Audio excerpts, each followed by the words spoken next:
friends, and welcome to this channel. My name is Ashley and I read stories. It's December where I live, and right now it is getting cold, and I think that the cold weather is such a great opportunity to open books and read together or alone, listen to stories, be in your imagination.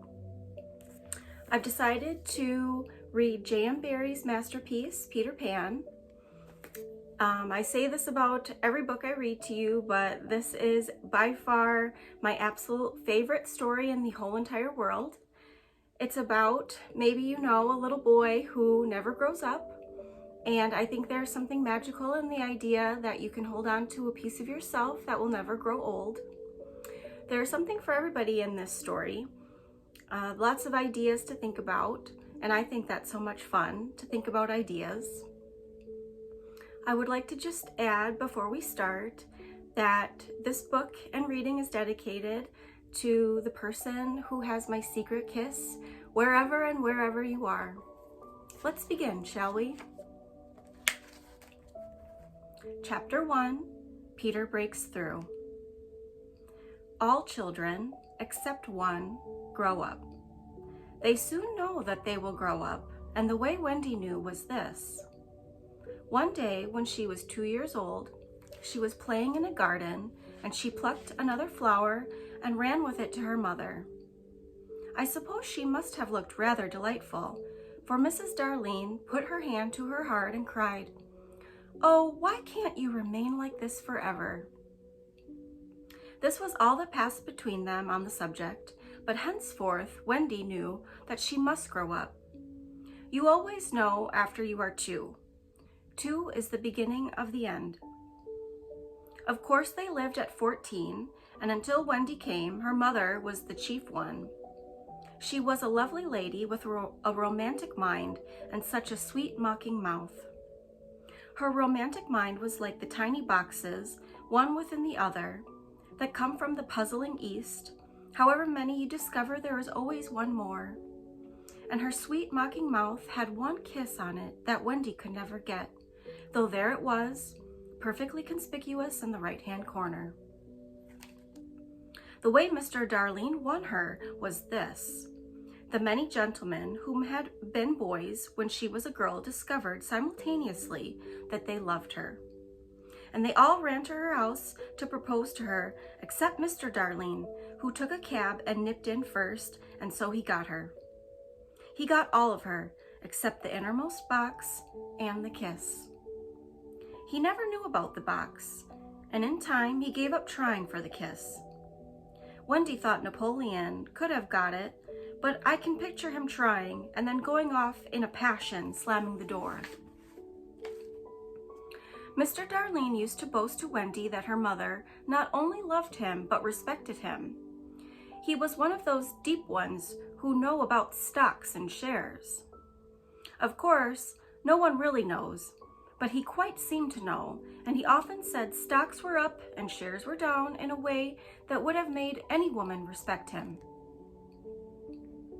Mrs. Darlene was married in white, and at first she kept the books perfectly, almost gleefully, as if it were a game. Not so much as a Brussels sprout was missing, but by and by whole cauliflowers dropped out, and instead of them there were pictures of babies without faces. She drew them when she should have been totting up. They were Mrs. Darlene's guesses. Wendy came first, then John, then Michael. For a week or two after Wendy came, it was doubtful whether they would be able to keep her, as she was another mouth to feed. Mr. Darlene was frightfully proud of her, but he was very honorable, and he sat on the edge of Mrs. Darlene's bed holding her hand and calculating expenses while she looked at him imploringly. She wanted to risk it, come what might, but that was not his way. His way was with a pencil and a piece of paper. And if she confused him with suggestions, he had to begin at the beginning again. "Now don't interrupt," he would beg of her. "I have £1.17 here, and 2 and 6 at the office. I can cut off my coffee at the office, say 10 shillings, making 2, 9, and 6. With your 18 and 3 makes 397. With 5, 0, 0 in my checkbook makes 897. Who is that moving? 897, dot and carry 7, don't speak, my own, and the pound you lent to that man who came to the door. Quiet, child. Dot and carry child. There, you've done it. Did I say 997? Yes, I said 997. The question is, can we try it for a year on 997? Of course we can, George, she cried. But she was prejudiced in Wendy's favor, and he was really the grander character of the two. Remember Mumps, he warned her almost threateningly, and off he went again. Mumps, 1 pound. That is what I have put down, but I dare say it will be more like 30 shillings. Don't speak. Measles, 1.5. German measles, half a guinea, makes 2.15.6. Don't waggle your finger. Whooping cough, say 15 shillings. And so on it went, and it added up differently each time. But at last Wendy just got through, with mumps reduced to 12.6 and the 2 kinds of measles treated as 1. There was the same excitement over John, and Michael had even a narrower squeak. But both were kept, and soon you might have seen the 3 of them going in a row to Miss Folsom's kindergarten school, accompanied by their nurse. Mrs. Darlene loved to have everything just so, and Mr. Darlene had a passion for being exactly like his neighbors. So, of course, they had a nurse. As they were poor, owing to the amount of milk the children drank, this nurse was a prim Newfoundland dog called Nana, who had belonged to no one in particular until the Darlenes engaged her. She had always thought children important, however, and the Darlenes had become quite acquainted with her in Kensington Gardens, where she spent most of her spare time peeping into perambulators. And the Darlenes had become acquainted and was much hated by careless nursemaids, whom she followed to their homes and accompanied off to their mistresses. She proved to be quite a treasure of a nurse. How thorough she was at bath time, and up at any moment of the night if one of her charges made the slightest cry. Of course, her kennel was in the nursery. She had a genius for knowing when a cough is a thing to have no patience with and when it needs stocking round your throat. She believed to her last day in old-fashioned remedies like rhubarb leaf and made sounds of contempt over all this newfangled talk about germs and so on. It was a lesson in priority to see her escorting the children to school, walking sedately by their side when they were well behaved and butting them back into line if they strayed. On John's footer days, she never once forgot his sweater, and she usually carried an umbrella in her mouth in case of rain. There is a room in the basement of Miss Folsom's school where the nurses wait. They sat on forms while Nana lay on the floor, but that was the only difference. They affected to ignore her as if an inferior social status to themselves, and she despised their light talk. She resented visits to the nursery from Mrs. Darlene's friends, but if they did come, she first whipped off Michael's pinafore and put him into the one with blue braiding, and smoothed out Wendy and made a dash at John's hair. No nursery could possibly have been conducted more correctly, and Mr. Darlene knew it, yet he sometimes wondered uneasily whether the neighbors talked. He had his position in the city to consider. Nana also troubled him in another way. He had sometimes a feeling that she did not admire him. "I know she admires you tremendously, George," Mrs. Darlene would assure him. And then she would sign to the children to be specially nice to father. Lovely dances followed, in which the only other servant, Liza, was sometimes allowed to join. Such a midget she looked in her long skirt and maid's cap, though she had sworn when engaged that she would never see 10 again. The gaiety of those romps, the gayest of all was Mrs. Darlene, who would pirouette so wildly that all you could see of her was the kiss. And then, if you had dashed at her, you might have got it. There never was a simpler, happier family until the coming of Peter Pan. Mrs. Darlene first heard of Peter when she was tidying up her children's minds. It is the nightly custom of every good mother, after her children are asleep, to rummage in their minds and put things straight for next morning, repacking into their proper places the many articles that have wandered during the day. If you could keep awake, but of course you can't, you would see her, your own mother, doing this, and you would find it very interesting to watch her. It is quite like tidying up drawers. You would see her on her knees, I expect, lingering humorously over some of your contents, wondering what on earth you had picked this thing up, making discoveries sweet and not so sweet, pressing this to her cheek as if it were as nice as a kitten, and hurriedly stowing that out of sight. When you wake in the morning, the naughtiest and evil passions, which you went to bed, have been folded up, small, and placed in the bottom of your mind, and on the top, beautifully aired and spread out, your prettier thoughts, ready for you to put on. I don't know whether you have ever seen a map of a person's mind. Doctors sometimes draw maps of other parts of you, and your own map can become intensely interesting, but catch them trying to draw a map of a child's mind, which is not only confused, but keeps going round all the time.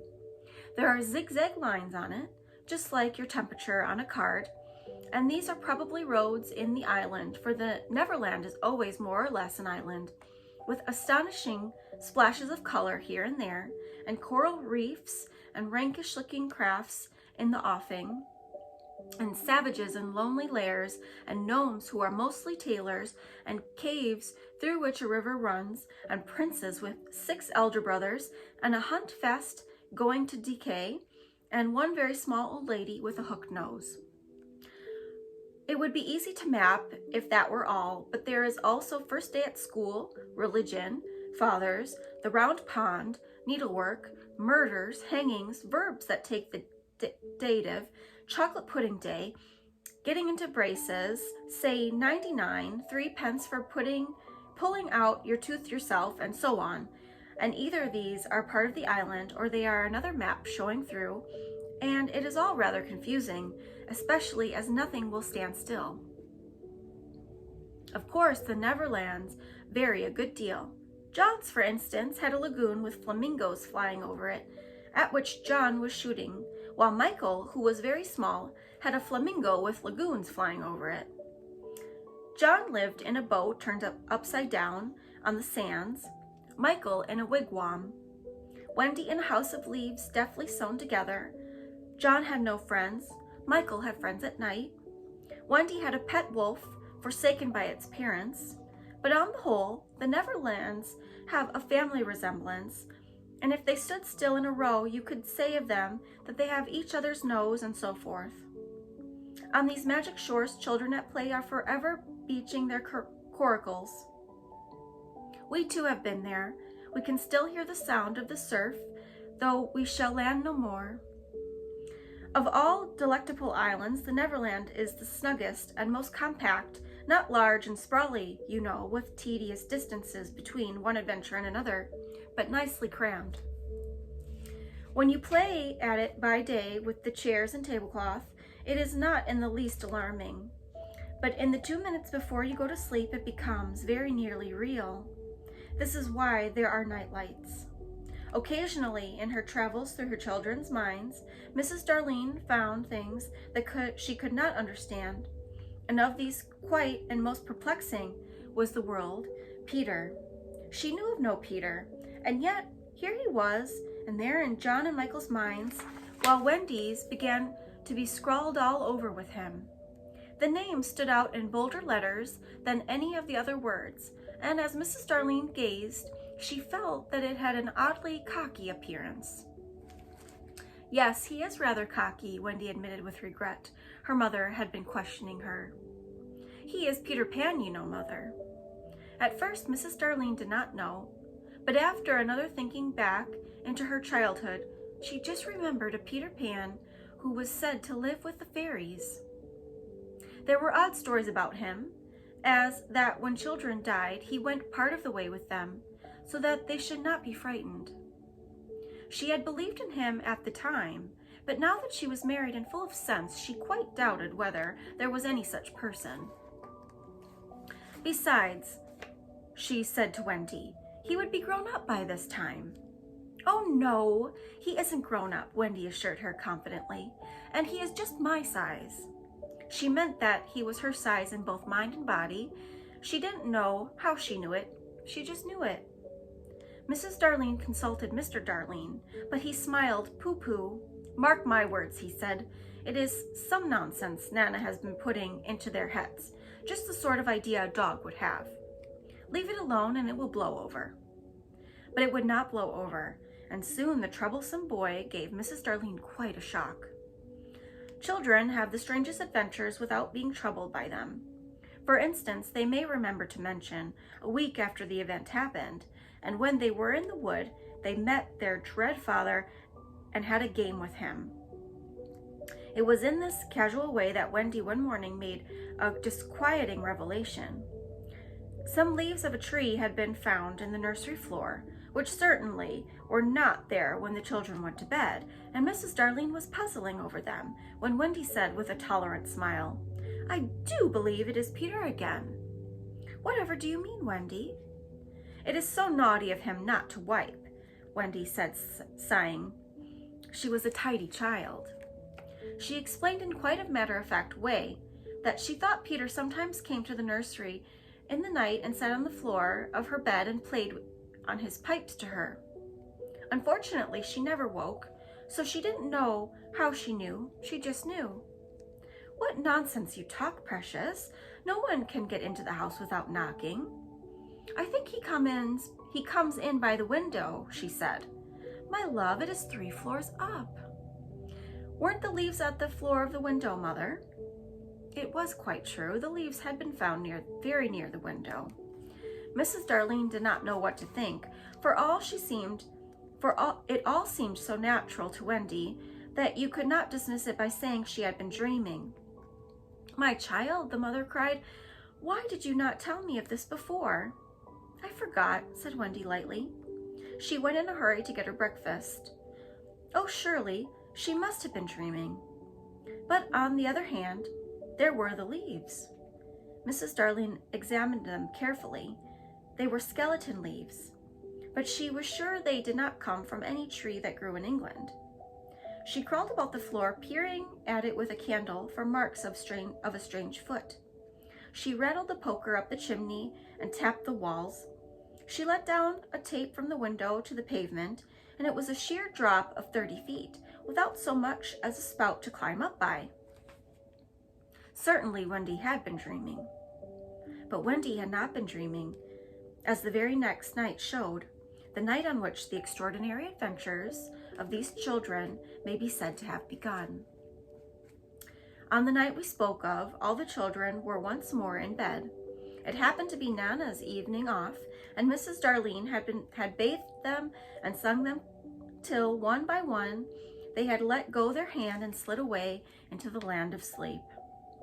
All were looking so safe and cozy that she smiled at her fears now and sat down tranquilly by the fire to sew. It was something for Michael, who on his birthday was getting into shirts.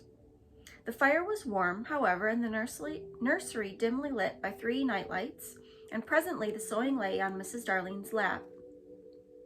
Then her head nodded, and oh so gracefully, she was asleep. Look at the 4 of them, Wendy and Michael over there, John here, and Mrs. Darlene by the fire. There should have been a 4th nightlight. While she slept, she had a dream. She dreamt that the Neverland had come too near and that a strange boy had broken through from it. He did not alarm her, for she thought she had seen him before in the faces of many women who have no children. Perhaps he is to be found in the faces of some mothers also. But in her dream, she had rent the film that obscures the Neverland, and she saw Wendy and John and Michael peeping through the gap. The dreams by itself would have been trifle, but while she was dreaming, the window of the nursery blew open, and a boy did drop on the floor. He was accompanied by a strange light, no bigger than your fist, which darted from room like a living thing, and I think it must have been this light that awakened Mrs. Darlene. She started up with a cry and saw the boy, and somehow she knew at once that it was Peter Pan. If you or I or Wendy had been there, we should have seen that he was very like Mrs. Darlene's kiss. He was a lovely boy, clad in skeleton leaves and the juices that ooze out of trees. But the most entrancing thing about him was that he had all his first teeth.